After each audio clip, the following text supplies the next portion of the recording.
গোপালগঞ্জের সমাবেশে হামলার প্রতিবাদে রাজধানীতে ব্লকেড ও বিক্ষোভ কর্মসূচি করেছে এনসিপি ও সমমনা সংগঠনের কর্মীরা।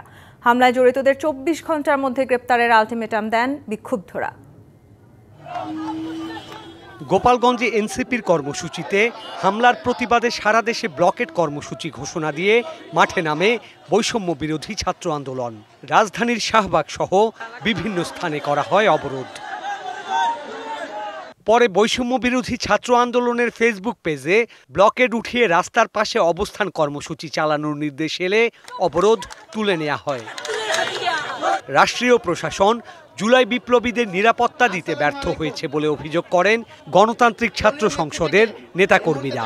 স্বৈরাচারী আওয়ামী লীগ, ফ্যাসিবাদী ছাত্রলীগ, হামলাকারী গণহত্যাকারী যুবলীগ কারো স্থান এই বাংলাদেশের মাটিতে হবে না।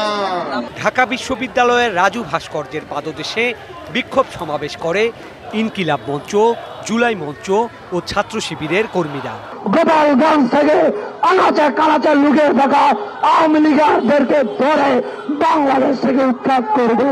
অন্যদিকে বাংলা মোটরে এনসিপির কার্যালয়ে বিক্ষোভ মিছিল ও সমাবেশ করে এনসিপির নেতাকর্মীরা। ২৪ ঘন্টার মধ্যে জড়িতদের চিহ্নিত করে গ্রেফতারের দাবি জানান তারা।